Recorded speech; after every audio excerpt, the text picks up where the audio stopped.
What is up, my friends? It's Edward Tomilloso, your Honda Man Internet Sales Manager here at Honda of Santa Maria. And today I wanted to do an owner's review on the 2018 Honda Accord Touring 2-liter.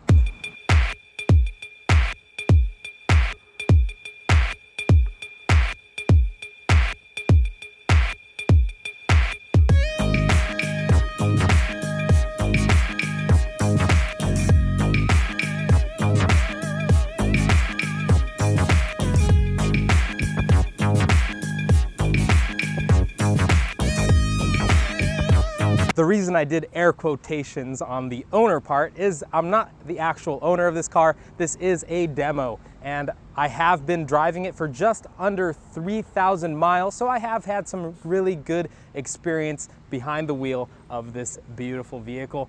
The reason I've been able to drive this car is because my dealership has been so gracious to let me drive it because I won an Accord competition. Actually, they let me borrow it before the competition just so I can get really familiar with the car, and they've let me drive it ever since. And just to let you know a little bit about this car is this is the Honda demo program with the accessories.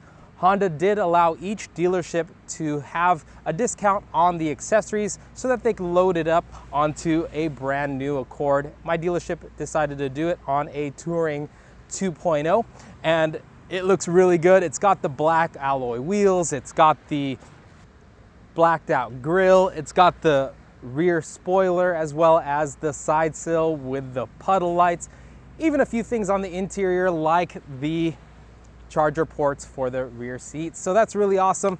But back to my purpose here is, since I've been driving this car, I'm really tempted to get an Accord now, and I'm trying to decide whether the EXL is a good call or what justifies that extra $4,000 to go to a Touring. In between the two trims, there is an EXL with navigation. So this video will be more of the advantages of going to the Touring versus the EXL and some of the features that set it apart that I noticed after driving it for the 3 months so far. And then this isn't gonna be just a love fest since I sell Hondas. There are a couple features that I could live without, and if the vehicle was less expensive and it didn't have those features, it would be awesome. But I do understand why Honda has these features. So I'll go into that more in depth. The first thing that I think is really awesome with the Touring that you won't necessarily get with the EXL alone would be the full capabilities of this. You have Hondalink. So what that is an app that lets you connect with your car on a whole new level. So it will pull up your exact vehicle, it will let you start and stop the car, so that's unlimited range. On your key fob, you can do remote start for up to 60 yards away. This would give you unlimited range, so if you were, let's say, at a ball game and the game was about to end, you can make sure that your car has started long before you get there. It can actually run up to 20 minutes and the car remains locked. With this app, you will actually have geofencing as well. You will get alerts if your car leaves a certain area in case you let somebody borrow the car. That's the same with speed. If you don't want them to go over a certain speed, you have Find My Car, so if you're at an amusement park and you forgot where you parked, you'll be able to pull it up right on your phone. So a lot of cool capabilities that I'll go in further in depth inside the car. If you've been following me for any length of time, you know my daily driver is a 2016 Honda Civic. I am leasing that car, so a lot of my thought process has been revolving around what car to get next. And it's so tempting because I do work for Honda, so it makes the decision so tough as I'm getting in and out, driving other vehicles. So I'm pretty set on getting a CR-V, but after driving this car, the biggest thing that's been going through my mind is, yeah, if I were to get a car, would I get the Touring? And since I've put almost 3,000 miles on it, it makes that decision very difficult. I mean, they are in that $36,000 price range, so I mean, it's not a quick, easy pull of the trigger for me. So the EXL 2-liter is around 30 grand. So you're looking, well, 32. So you're looking at about $4,000 difference between the EXL 2-liter versus the Touring trim level. So I'm going to talk about 3 things that stood out to me on the Touring that you would get on the Touring and you wouldn't get on the EXL. And then I'm going to talk about two things that I could probably live without if they didn't have them. So this isn't going to be a pure like I love Honda review. It's going to be more of the things that I noticed and then things that I could live without. So the first thing that I'm going to talk about that I really love on the Touring that I would miss if I got a 2-liter EXL would be the heads-up display. This heads-up display is awesome, showing you valuable information right on your windshield. So it'll give you your speed, it'll also give you your road sign recognition, let you know the posted speed limits.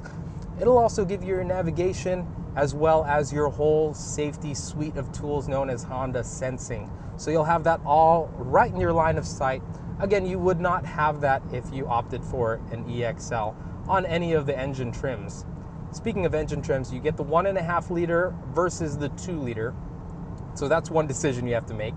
And then of course, down the line, you can choose EXLs on either trim or engine option, or you can go with the Touring. So that's one of the features that I love. But with the 2 liter, you do get 252 horsepower and 273 foot-pounds of torque, which is very well powered for this size sedan. I like it a lot.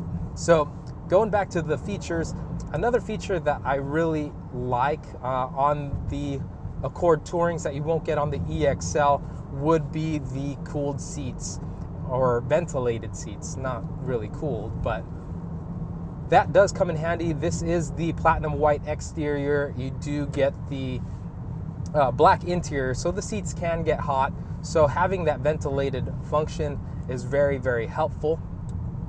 And then one last thing that I do like that I'm going to mention that I think is pretty cool that the Touring gives you is you get this button up here. It's Hondalink.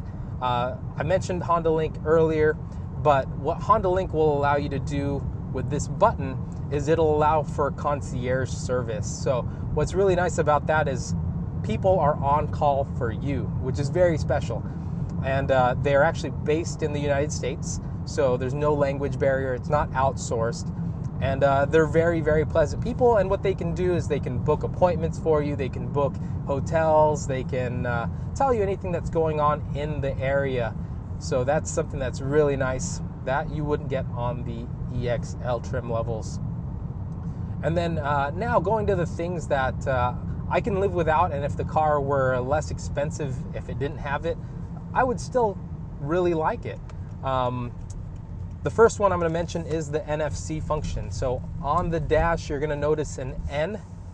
And what that does is it allows you to pair your phone just by putting your phone near it. That's mainly Android devices that are enabled for NFC compatibilities. I have an Apple, so I don't really need that. And even if I did, you usually only pair your phone once, and it takes 30 seconds. To have a functionality where you just touch it and it takes a little bit less time isn't a big deal for me. So if the car was priced a few $100s less because of that, not having it, I'd be okay with it. One last thing that I would be okay if it didn't have, and it was a less expensive vehicle, would be the rear outboard heated seats. For me, I live in California, I don't really need that, but I understand why Honda would put that in for those who are in colder climates, maybe on the East Coast especially. But those are the two things, the NFC functionality and the rear heated seats. But the things that I do like that I would miss if I didn't have the Touring trim level would be the heads-up display and the ventilated seats. Things that I wouldn't miss either would probably be navigation. I wouldn't miss that. I use it every now and then when I do go out of town. It is nice to have it as a dedicated function, but with Apple CarPlay and Android Auto, I mean, there isn't a huge need for it, I guess.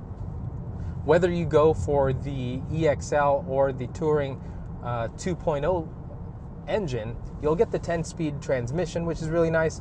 It does allow for a sport function where you can control your individual gears using paddle shifters.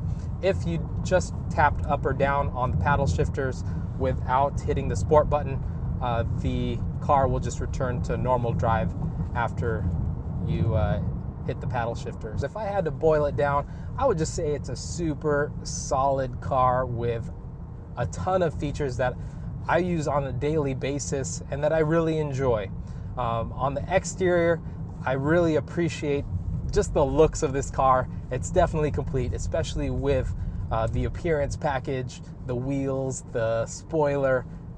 I really have a good sense of pride when I see it in my driveway and when I drive it to work every day, or if I take it out of town. I really enjoy driving this car and having it as the complete package that the Touring really is. I don't want to downplay the EXL. The EXL 2-liter is a great car. And then even the 1.5-liter Touring or EXL is definitely going to be adequate for most consumers.